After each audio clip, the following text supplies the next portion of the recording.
तिकडे राहुल गांधींना आणि अखिलेश यांना आदेश झालेले आहे त्या आंदोलनासाठी. यावर संपूर्णतः भारतीय जनता पक्षाच्या वतीने आमचे केंद्रीय पार्टीचे प्रवक्ते हेच प्रतिक्रिया देतील आणि सरकारच्या वतीने सरकार आपली भूमिका त्या ठिकाणी मांडेल. विद्यार्थ्यांना आंदोलनापासून कोणी रोखलं नाही.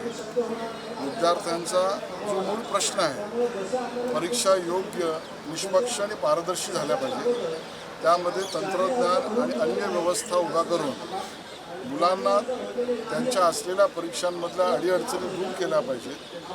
अशा दुर्घटना किंवा गुन्हे होता कामा नये, या सर्व विषयावर सरकार पूर्णतः लक्ष देऊन काम करत आहे, काम केलं आहे. नीटच्या परीक्षाही झाल्या, नीटचे रिझल्टही आले आहेत. तरी हे विद्यार्थी आपलेच आहेत, त्यांना त्यांचं म्हणणं मांडायचं असेल तर त्याची मुभा आहे. आंदोलन करण्यालाही कुठलं बंधन नाही.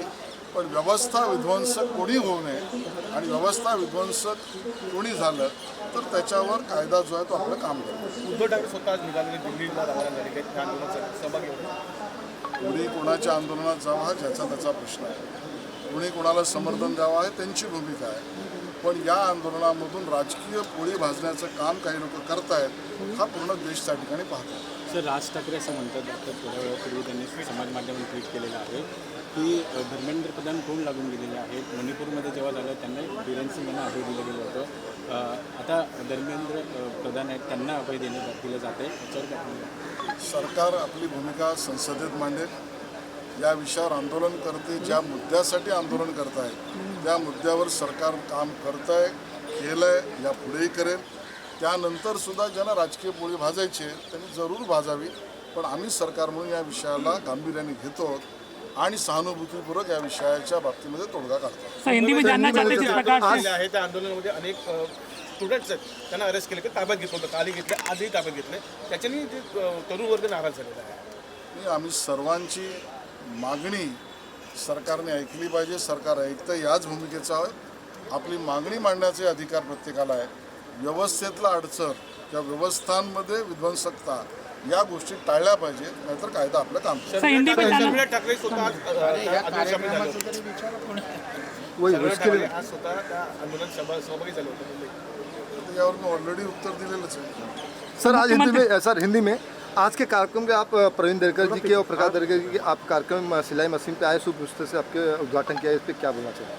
आजचा हा कार्यक्रम हिंदीमध्ये अतिशय प्रामाणिकतेने आमचे नेते प्रवीण दरेकर यांनी मागाटण्यातील 10,000 भगिनींना स्वतःच्या पायावर स्वयंभू आत्मनिर्भर व्हावं म्हणून शिलाई मशीन आणि शिलाई मशीनबरोबर त्याचं ट्रेनिंगसुद्धा आणि त्याची पुढची पुरवठा साखळी म्हणजे मार्केटिंग असेल आणि त्याबरोबर विक्री असेल, या संदर्भातल्या नियोजनातून केला. मला वाटतं आपल्या भगिनींची सेवा करण्याचा हा कार्यक्रम आणि तोही माननीय मुख्यमंत्री देवेंद्रजींच्या वाढदिवसाच्या निमित्ताने सेवारूपी कार्य करण्याच्या भूमिकेतून केला. त्यात मोठ्या प्रमाणात भगिनी सहभागी झाल्या आणि प्रवीण भाऊ आणि त्यांच्या सगळ्या सहकाऱ्यांनी अतिशय चांगली योजना करून हा कार्यक्रम केला. त्यांना माझ्या शुभेच्छा.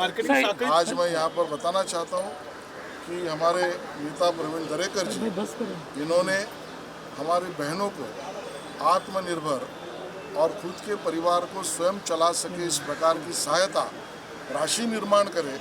इसके लिए सिलाई मशीन, सिर्फ सिलाई मशीन नहीं तो उसका ट्रेनिंग भी और उसी के साथ साथ उसके मार्केटिंग के साथ उसको मार्केट उपलब्ध करके ब्रांड बनाना, इस तरीके की सोच रखकर ये कार्यक्रम किया.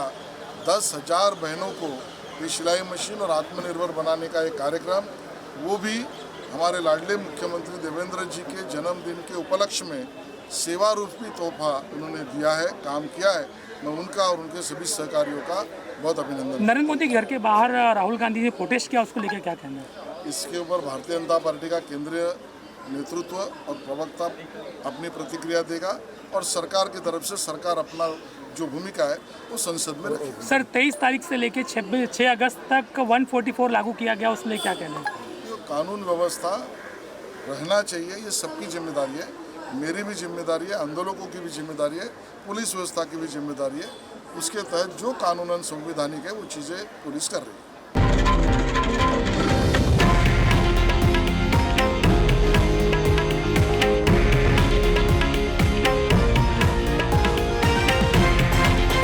हे आहे देशातील नंबर 1 न्यूज नेटवर्क आणि आपण पाहत आहात TV9 मराठी, एकमेव.